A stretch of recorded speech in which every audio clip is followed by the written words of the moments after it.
Hey there, and welcome to Explosive Enterprises. Today we're going to try to cram the word 40 into our opening hook as many times as possible by taking a look at another 40mm shell from the manufacturer 40 Max, the 40 Wad. 40 Max has a unique lineup of shell designs. None of them are necessarily standouts performance-wise, but they explore some interesting concepts, which, due to our crow-like fascination with new and shiny objects, will always draw our attention. In the box you get the barrel, a base, and 3 of the proverbial wads. These yellow wads are still the most common type available in the US, but as we'll discuss later, this might not be the case going forward. Anyone familiar with the APS gas-in-shell shotgun shells will be pretty familiar with how the 40 Wad works. As the name implies, the 40 Wad uses plastic flower petal style shot cups to hold the BBs, versus the individual barrels used by most 40mm shells. The wad fits into the barrel of the shell, which is specifically designed for the 40 Wad, and has a small cutout near the muzzle, which has this ring that the wad can lock into. This prevents the wad from falling out of the shell and ensures that the wad is correctly seated. It's worth noting that these wads are not meant to be used with the original 40 Max shell barrels, which lack the retaining cutout, though the bases and barrels are interchangeable, due to the fact that unlike most 40mm shells, the 40 Wad uses an entirely self-contained base, meaning that the gas reservoir and firing valve are fully contained in the base of the shell, and the top half is not a pressure-bearing part. This means that you can swap out the barrel with anything that will thread onto the base, making these shells very popular as a basis for custom 3D printed barrels, including ones that can launch various non-airsoft projectiles. Or you can just use the base alone as propulsion for a foam rocket. The 40 Wad base is considerably larger than the original 40 Max shell base. This allows it to hold a good bit more propane, around 50% more, and given that the original shell barrels can fit onto the new bases, it might be beneficial for users of the old shells to try out the new bases, especially if they're using them as propulsion for custom rifled projectiles or for Nerf darts.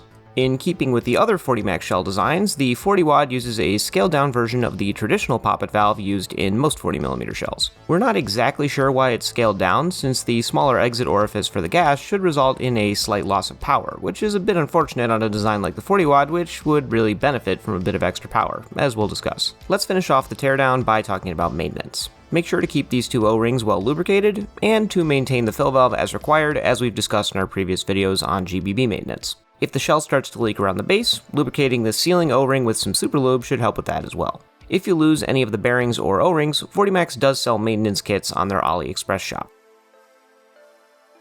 To load the shell, you seat the base of the wad at the muzzle, fold all of the petals up, and press the whole thing in until you feel it click into the groove in the barrel. From there, this small hole in the top of the wad is designed to act as a loading port for a speed loader, but with a capacity of around 200 BBs, it'll take a painfully long time to get this thing filled, especially if you've got a few of them. A better solution is to press the wad halfway into the barrel so that the wings don't fully close. Then, cupping it in your hand, dunk the entire thing into a container of BBs, which instantly fills it. Then press the wad the rest of the way in, and you're good to go. Performance-wise, well, it's definitely unique for a BB firing 40mm shell.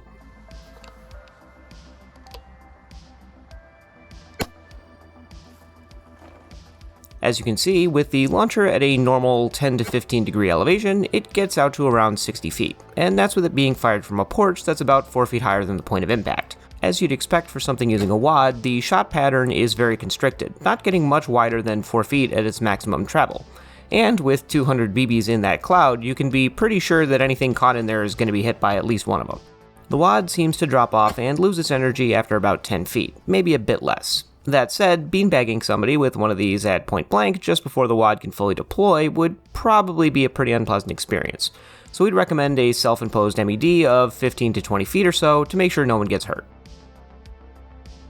So what we're presented with is an exceptionally high-capacity shell with so little power that the performance borders on comical, but with a very advantageous BB pattern.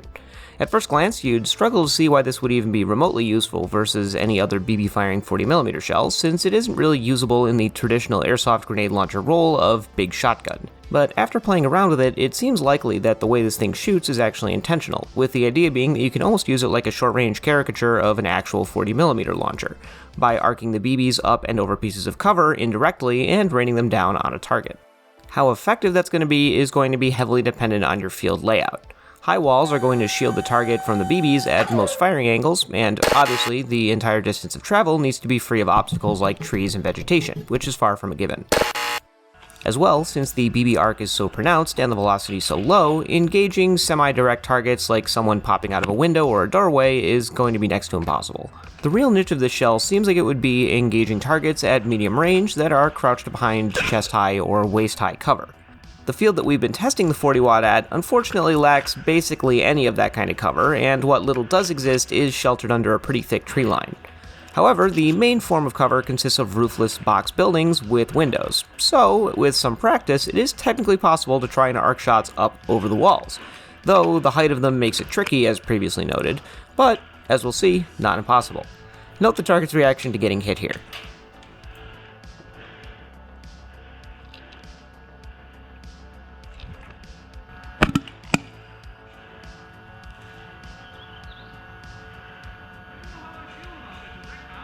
I mean, it was a grenade launcher shot, arced up and over. I literally went like this. Did I hit you? Did I hit you? Yeah. That reaction is actually the next issue. Most players, understandably, don't expect to be getting hit by BBs coming from directly above, moving at very low velocity.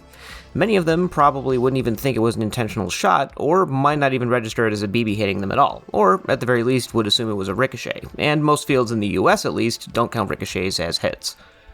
Thankfully, the target in this case was someone that we play with regularly and is a great sport, and knows to be on the lookout for all the goofy gimmicks that we're bringing to the field. He had the integrity to call a hit that I had absolutely no chance of seeing, and that he even wasn't really sure about. For the reasons we mentioned, it would be really hard to blame players for not calling that hit, as it would otherwise be a situation that you would never encounter.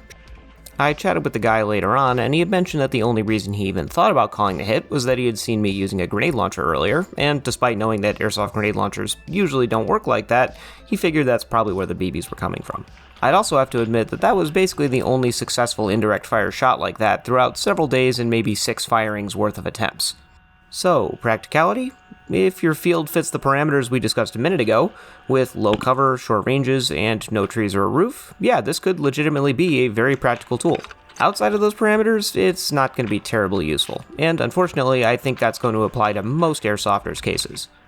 That said, airsoft grenade launchers are one of those platforms where it might actually make sense to buy a single, oddball, extremely niche shell that you can just shove in a pouch somewhere and have ready to go for the one situation that it would be perfectly suited to. So, we'll let you decide if that's worth it. As usual, to cap things off, let's go through the pros and the cons of these shells. For pros, it is extremely high capacity. In fact, I think it might be the highest capacity shell on the market since it holds between 200 and 220 rounds, which could potentially be slightly beating out the Madball King Grenade at 204 rounds. It is also pretty quick to reload, especially considering the capacity. Having a single port to reload through is a heck of a lot easier than trying to reload the usual multi-barrel shells, and it's something you don't really see outside of single-barrel shells like the Cyclops, 40 Mike, or Hades. And while operating within its performance niche, it actually performs quite well, and I'd guess that with some practice and maybe an actual ladder sight, you might actually be able to perform some pretty slick arced shots if your local field was set up for it. As for the negatives, it has a really narrow performance niche, and your ability to realistically use this shell is almost entirely dependent on the setup of your local field. It uses a consumable wad, which from our experience does really only last one shot, so you will need to buy quite a few of them. And finally, like other 40 Max shells, it can't use CO2, which is really unfortunate because a wad-based shell that could take CO2 would probably be a pretty crazy performer. Before we wrap things up, we did want to mention the situation with the wads themselves. As we noted in the intro, the yellow wads are still the more common variety in the US, but we have confirmed with 40 Max that long-term they'll be changing over to a different type of wad. The new style will hold slightly fewer BBs, between 160 and 170, and will be translucent to support tracer shells, since they've been collaborating a lot with T238 to develop a variety of different types of 40mm shells with built-in tracer systems. And by the way, we're going to take a look at all of those in fairly short order. Well, that about covers it for this one. If you enjoyed the video, consider checking out our Patreon or our merch store, both linked in the description below. And as always, thanks for watching.